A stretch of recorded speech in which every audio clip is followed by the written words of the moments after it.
Welcome guys to another new episode of electronics is fun.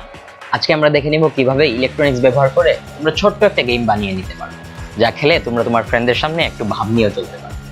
So যেহেতু আমরা মানবজাতি হিসেবে ভাঙচুর করতে খুব পছন্দ করি, তো আমরা এই প্রজেক্টের কাজটাও ভাঙচুর দিয়ে শুরু করব।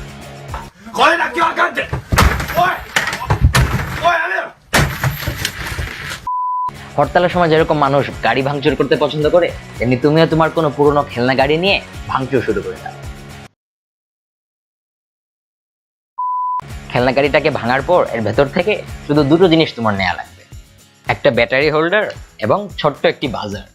ভাঙচুর করা শেষ করে এখন আমরা শুরু করব কাটাকাটি।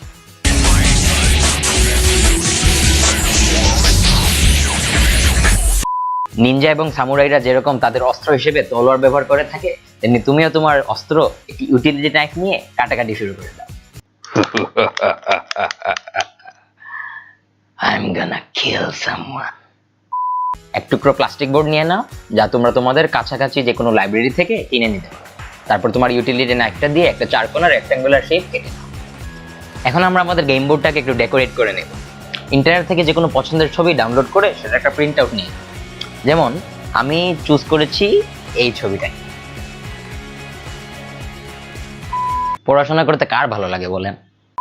এখন এই প্রিন্ট আউটটাকে গেম বোর্ডের সাথে লাগানোর জন্য তোমাদের দ্বিতীয় অস্ত্রটি কাজে লাগবে, একটি গ্লু গান। I'm gonna kill someone again. Glue গানটা ব্যবহার করে তোমার ছবিটাকে তোমার গেম বোর্ডের সাথে লাগিয়ে দাও। এখন হচ্ছে কয়েকটা ফুটা করার পাল। ফুটা করার জন্য আমরা আমাদের তৃতীয় অস্ত্রটি ব্যবহার করব, একটি soldering iron. I'm gonna kill someone again.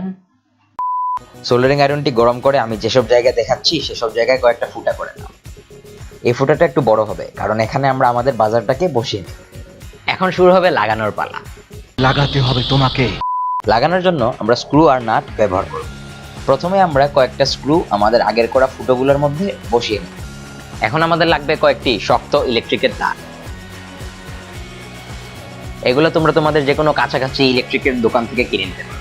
আমরা একটা তার নিয়ে একটা স্ক্রুয়ের সাথে তারটাকে এভাবে পেঁচিয়ে নেব এবং এরপর একটা নাট ব্যবহার করে স্ক্রুটাকে টাইট করে আবার আগের জায়গায় বসিয়ে নেব। আমরা একই কাজ আরেকটা তার নিয়েও করব এবং সেই স্ক্রুটাকেও তার জায়গা মতো বসিয়ে নেব। এখন হচ্ছে সব থেকে ইম্পর্টেন্ট অংশ। আমরা প্রথম তারটিকে দ্বিতীয় তারটির চারপাশে পেঁচিয়ে একটা লুপ তৈরি করে নেব, ঠিক এভাবে। লুপটা যত ছোট হবে আমাদের গেমটা ততই ডিফিকাল্ট।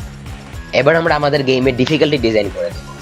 দ্বিতীয় তারটাকে বাকিয়ে বাকিয়ে আমরা একটা অবস্টাকেল কোর্সের মতো বানিয়ে নিই। কার্ভগুলো বানিয়ে নেওয়ার পর আমরা তারের অন্য মাথাটাকে স্ক্রুয়ের সাথে পেঁচিয়ে নেব। গেমে আমাদের কাজটা হবে লুপটাকে এই অবস্টাকেল কোর্সের মধ্য দিয়ে পার করে। মনে রাখবা, যত বেশি কার্ভ তত বেশি ডিফিকাল্ট। এবার আমরা ইলেকট্রিক্যাল কানেকশনগুলো দিয়ে নিব।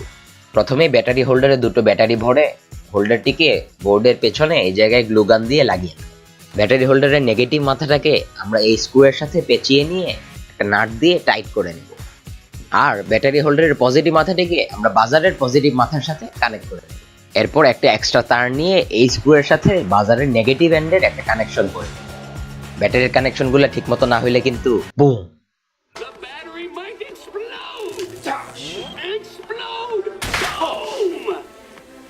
আমাদের কাজ প্রায় শেষের পথে। অল্প একটু ফিনিশিং টাচ বাকি। আমরা গ্লুগান দিয়ে বাজারটাকে এই ফুটোতে ফিক্স করে নেব এবং সব স্ক্রু এবং তারগুলোকেও বোর্ডের সাথে গ্লুগান দিয়ে ফিক্স করে নেব। তো আমাদের ইলেকট্রনিক ওয়্যার গেম পুরোপুরি ready. Let's give it a try.